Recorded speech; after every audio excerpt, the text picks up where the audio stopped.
오늘도 행복하세요. 자유세상의 유현상 목사입니다. 오늘은 야고보서 3장 13절로 18절에 있는 말씀을 중심으로 해서 화평으로 심어 거두는 의의 열매라고 하는 제목으로 잠시 은혜를 나누고자 합니다. 오늘 저 여러분들 예수 믿는 모든 신앙인들은 하나님의 말씀을 믿고 그 말씀을 믿음으로 기도해서 그 약속한 것들을 우리 생활 가운데 이루며 사는 복된 존재들입니다. 근데 그런 하나님의 약속을 이루는 신앙의 길이 무엇과 같느냐? 성경은 농사짓는 법으로 되어져 있습니다. 우리가 잘 아는 예수 말인 씨 뿌리는 비에 보면 어떤 사람이 나가 씨를 뿌릴새 어떤 씨는 길가에 뿌리오니까 그냥 새들이 주워 먹어 버렸고 어떤 씨는 돌짝밭에 뿌리웠더니 잠시 동안 싹이 난 것 같았으나 햇빛이 비추니까 말라져 버렸고 유대 땅에는 바람이 아주 심하게 불어서 돌짝밭이라 할지라도 흙먼지가 날라와서 언뜻 보기에는 그게 흙 같지만 그건 돌짝을 약간 덮고 있는 거기 때문에 싹이 조금 난 것 같지만 햇빛이 나면 말라 죽어버리고 뿌리를 내리지 못하고, 그리고 어떤 씨는 뿌렸더니 이미 가시떨기가 무성한 그 자리에 뿌려져 가지고 싹은 나긴 나는데 먼저 자리 잡은 가시떨기 때문에 기운이 막혀 가지고 최종적인 농부의 소망대로 열매를 맺지 못하고, 그리고 어떤 씨는 좋은 밭에 뿌렸는데 그것은 100배, 60배, 30배로 결실했습니다. 그렇게 말합니다. 그걸 예수님께서 설명을 하십니다. 길가에 뿌렸다고 하는 것은 씨는 하나님의 말씀이다. 그런데 하나님의 말씀을 듣고 처음부터 아예 인정을 안 하기 때문에 세상적인 생각들을 말하며 새들이 주워먹어 버린 거고 아예 처음부터 노면하는 거죠. 그리고 돌짝밭에 뿌린 씨는 처음에는 아멘하고 깨달았는데 하나님의 말씀은 농사짓는 법으로 땀 흘려 지어야 되는데 그 말씀을 지켜가려니까 힘들어. 그러니까 그만 중간에 포기해버려서 그냥 말라 죽어버리고, 그리고 가시떨기에 뿌린 것은 뭐냐? 싹이 나는데 이미 그 하나님 말씀이 떨어지기 전에 세상적인 욕심이나 죄의 욕심들이 있어서 그것들이 기운을 막아가지고 한마디로 신앙의 성취를 못 이루는 거고, 그리고 마지막 네 번째 좋은 땅에 뿌린 씨만이 100배, 60배, 30배로 결실하는데, 그러면 그 좋은 땅에 뿌린 뭘 말하느냐? 누가복음 8장 15절은 그렇게 설명을 합니다. 좋은 땅에 있다는 것은 하나님의 말씀을 선한 마음으로 받고, 그렇습니다. 디모데후서 3장에 보면 하나님의 성경 말씀은 성령의 감동으로 된 것으로 교훈과 책망과 바르게 함과 의로 교육하여 유익하다, 그렇게 말하고 있습니다. 하나님의 말씀은 첫째 교훈, 신앙이 어떻게 살아야 하나님의 약속한 축복을 받을 수 있느냐, 금세 축복과 내세 축복에 대해서 기록되어 있죠. 그런데 그 교훈을 깨달아 알았는데 교훈을 안 지키고 있으면 다음번에 그 교훈이 나에게 귀에 들려지면 그것이 책망의 말씀으로 오는 거예요.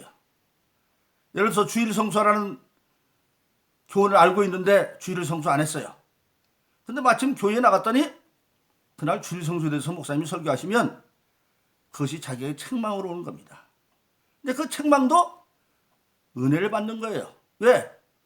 하나님의 말씀으로 책망하는 것은 책망의 목적이 아니라 책망을 통해서 회개하고 다시 바르게 잡으려고.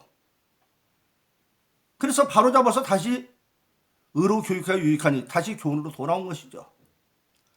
그래서 하나님의 말씀은 내가 들을 때에 나에게 아멘 할 수 있는 말도 있지만 도저히 내 환경이나 모든로 감당할 수 없는 상황도 있어요. 그런데 그때 믿음이 역사해야 돼요. 자기가 도저히 할 수 없는 것 같은데 하나님은 하라고 하시면 하라고만 하는 것이 아니라 할 수 있는 능력도 주신다. 그래서 나는 할 수 없어요. 그런데 우리가 잘 아는 빌립보서 4장 13절은 내게 능력 주시나서 내가 모든 걸 할 수 있다. 능력을 주시가 있다는 얘기예요. 그래서 믿고 행하다 보면 되어지는 걸 알게 돼요. 그래서 하나님의 은혜로 인도받아 되었구나. 그래서 이처럼 농사 짓는 법으로 되어 있어요. 그런데 길가에 뿌리고 돌짝밭에 뿌리고 가시떡에 뿌리고 좋은 밭에 뿌렸다. 이것이 각각 네 사람이 있는 것이 아니라 사실 알고 보면 한 사람 속에 그런 네 가지 경우가 다 있습니다. 어떤 말씀을 들을 때 저저 안 받아들여지면 노면하고 싶어요. 그건 길가죠. 근데 그때는 그 길을 엎어버려서 씨가 뿌리를 내도록 해야 될 거고, 돌짝밭에서도 마찬가지입니다. 환난과 핍박이 와도 환난과 핍박을 견딜 능력 준다는 걸 믿고 안에 있는 돌들 다 파내야 되고, 가시들과 재리 세상의 욕심도 그들 다 뽑아내버려야 됩니다. 그래서 세 가지를 극복하고 마지막 네 번째 좋은 땅에 뿌려지는 것이죠. 그래서 우리 신앙인들은 근본적으로 신앙의 길은 농사짓는 법이다. 그렇기 때문에 인내의 길이죠. 그 좋은 땅을 뿌렸다는 것은 하나님의 선한 말씀으로 받고 인내로, 왜 농사는 추수할 때까지는 계속 들어가기만 하잖아요. 종잣값도 들어가죠. 비료값도 들어가죠. 인건비도 들어가죠. 농약값도 들어가죠. 그러니까 그때까지는 계속 투자만 하니까 확신이 없으면 농사 못 짓는 거죠. 어떤 확신? 농사 비용으로 들어가는 것보다도 추수 때 더 많은 수입이 들어온다는 확신이 있어야 농사를 짓는 것처럼, 그래서 선한 마음 인내로 지켜 결실하는 것이다. 그렇게 말씀하고 있습니다. 한마디로 말하면 신앙은 영적 농사짓는 것과 마찬가지라고 말씀하고 있는 겁니다. 그런데 그런 영적 농사를 지을 때 가장 중요한 게 뭐냐면 농사짓는 방법을 제대로 알아야 되죠. 그게 바로 뭐냐면 영적 지혜입니다. 근데 오늘 본문의 말씀에 보면 두 종류의 지혜가 있다. 첫째, 위로부터 나는 지혜, 즉 하나님으로부터 주어지는 지혜는 첫째 성결하고, 그리고 모든 사람을 포용할 수 있는 관용에 있고, 그리고 항상 양순하고, 어려운 사람에서는 긍휼을 베풀고, 거기에 화평한 마음을 가지고 주어지는 지혜다. 그런데 위로부터 주어지지 않는 지혜는 세상적인 지혜인데, 그것은 아주 세상적이고 정욕적이고 마귀적이어서 그것들은 독한 시기나 다툼이나 요란함이 있는 그런 것들이라고 하는 사실입니다. 그래서 그런 것들을 가지고는 아무것도 그럴 수가 없고, 오늘 본문 야고보서 3장 18절은 결론적으로 모든 신앙인은 화평케 하는 자들은 화평으로 심어 의의 열매를 거두리라. 화평케 하는 자들, 즉 저와 여러분들 예수 믿고 거듭나면 하나님으로부터 화평케 하는 자의 은혜가 주어집니다. 그래서 우리가 잘 아는 마태복음 5장에서 신앙인에게 주어지는 8가지 축복 가운데 7번째 축복이 화평케 하는 자는 복이 있나니 하나님의 아들이라 일컬음을 받을 것이다. 그렇게 말하고 있어요. 그러니까 처음 10년이 가난한 자, 이 세상 것만으로는 만족할 수 없는, 육신의 것만은 만족할 수 없는 영혼의 갈급함이 10년이 가능한 자, 영생을 찾는 자들이죠. 애통하는 자, 회개하는 자, 두 번째 축복입니다. 온유한 자, 거듭나고 하나님이 계시는 온유한 자, 땅을 기업으로 받고, 육신의 축복보다도 또 의에 주는 자는 배부른다. 즉 영적인 의에 배부르면, 즉 그걸 가지고 다섯 번째는 긍휼히 여기는 자, 내 주어진 육적인 축복과 영적 축복 가지고 남을 위해서 긍휼히 여기는 자, 긍휼히 여기고 나니까 여섯 번째가 마음이 청결해져서 하나님을 보게 되어지고, 일곱 번째가 드디어 화평케 하는 자는 복이 있나니 하나님의 아들 일컬음을 받을 것이고, 마지막이 이제 하늘나라를 위해서 고난받는 선제 축복이 있습니다만은, 한마디로 오늘 예수 믿고 거듭난 모든 사람들은 화평케 하는 능력이 주어져 있습니다. 첫 번째는 하나님과 화평케 하는 능력이 이미 은혜로 주어져 있어요. 아담 유부가 범죄함으로 말미암아 우리 인간은 태어날 때부터 시편 50편 있는 것처럼 죄 가운데 태어나서 죄를 미워하는 하나님과 원수지간이 되었습니다. 그런데 예수를 믿음으로 죄 없는 예수님이 우리를 위해서 십자가 못 박혀 죽으시고 그것을 우리가 믿으면 하나님은 로마서 1장 17절에 보니까 오직 의인은 믿음으로 말미암아 살리라. 즉 예수님께서 나의 모든 죄를 대시고 돌아가셨다고 를 믿으면 그것을 의로 여겨서 불의는 없애버리고 죽을 자에서 정령추를 살 길로 열어주신다. 그리고 하나님으로부터 그렇게 화평을 이룬 자는 이제는 그 화평을 남한 것이나 세상으로 하나님과 화평케 할 수 있는 능력을 받았기 때문에 근본적으로 하나님과 화평케 하는 건 뭡니까? 예수 전도하는 것이죠. 그래서 사도행전 1장 8절에 보면 성령을 받은 권능을 받고 예루살렘 유다 사마리아 땅까지 내 증인이 되리라. 즉 하나님과의 화평케 하는 은혜와 권세가 주어져 있다고 하는 사실입니다. 두 번째로 예수 믿고 거듭나면 사도행전 2장 38절인 것처럼 너희가 회개하여 각각 예수님으로 세례를 받고 죄사함을 그러면 성령을 선물로 준다. 즉 오늘 말하면 믿고 성령 받은 자들에게는 사람과도 화평의 길이 열리고 또 불화하는 자를 화평케 하는 능력이 주어져 있다. 인간관계가 가장 나쁜 관계는 원수지간이 되는 거죠. 서로 핍박하는 관계가 되어지는 거죠. 그런데 예수님은 마태복음 5장에서 그 당시 율법으로 보면 이는 이로 눈은 눈으로 원수는 원수로 핍박은 핍박을 갚아야 되는데 예수님은 원수도 사랑하고 핍박하는 자도 위해서 기도해라. 그러면서 말씀하시는 겁니다. 내가 율법이나 선제를 펴러 온 걸로 생각하지 마. 펴러 온 것이 아니라 완전케 하러 왔다. 그러면 율법은 뭐가 부족해서 완전케 한다. 로마서 7장에 보면 율법도 선하고 선하신 하나님도 주어졌습니까?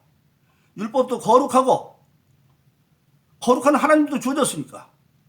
또 율법은 의롭다. 의로운. 그럼 율법에 뭐가 부족하느냐? 율법은 뭐가 죄고 뭐가 죄가 아닌 것을 정해놓은 게 율법입니다. 하라고 하는 걸 안 하면 죄고 하지 말 것을 하면 죄입니다. 십계명도 보면 행동을 하라 하지 말라고 되어 있죠. 내 부모를 공경하라 하라는 거죠. 안식일 지켜라 지키라는 거죠. 근데 내 앞에 다른 신 두지 마 하지 말라는 거죠. 내일은 망도 일으키지 말라 하지 말라는 거죠. 도적질하지 마, 살인하지 마, 간음하지 마 다 하지 말라는 겁니다. 그런데 하지 말 것을 하면 죄고 할 것을 안 하면 죄입니다. 그래서 그 율법은 사람이 죄를 짓고 나면 그것이 정죄가 되어지고 심판받아 정죄가 되어지면 결국은 사망으로 갈 수밖에 없어요. 그러면 율법도 선하고 율법도 의롭고 율법도 거룩한데 율법이 뭐가 없느냐? 한 번 죽을 죄를 지고 나면 살 방법이 없는데 예수님은 죽을 수밖에 없는 그들의 모든 죄를 대신 십자가에 지고 돌아가심으로 그 예수님이 나의 대속을 믿으면 용서의 길을 열어놔서 살 길을 열어. 즉 율법에는 용서가 없어요. 근데 예수님은 용서의 길을 열어놔서 원수도 사랑하고 편지로 기도해라. 요한복음 13장 30절 그것을 계명으로 말합니다. 내가 너에게 새 계명을 서로 사랑하라. 어떻게? 내가 너희를 사랑같이 너도 서로 사랑하면 내 제자인 것을 알리라. 그리고 그 이유가 이제 설명드린 게 누가복음 23장 34절입니다.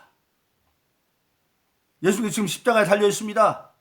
십자가 아래서 많은 사람들이 예수님을 조롱하고 비웃고 그렇습니다. 그런데 예수님이 하나님께 기도합니다. 아버지여 저들을 용서해 주세요. 사해 주세요. 왜? 저들이 하는 일을 저들이 지금 모르고 있습니다. 즉 그들이 지금 예수를 비웃고 있는데 그게 그들이 하는 게 아니라 사실은 악한 마귀가 그들을 사주해서 로마서에 있는 것처럼 사람은 의의 변개가 되는지 불의의 변개가 되는데 하나님의 뜻을 들면 의의 변개지만 불의의 변개가 되고 저런 거니까. 즉 사람이 어떤 사람이 원수고 핍박하는 자가 그 사람 같지만 알고 보면 사람이 원수가 아니라 그 속에 역사하는 악한 마귀의 세력이. 그럼 악한 마귀에서 이기는 방법밖에 없어요. 하나님의 능력이 임해지니까 하나님의 능력이 임하는 건 기도밖에 없죠. 그래서 궁극적으로 예수 그리스도를 믿고 성령을 받는 자에게는 하나님과 화평케 하는 권세를 가질 뿐만 아니라 사람 사이도 화평할 수가 있다.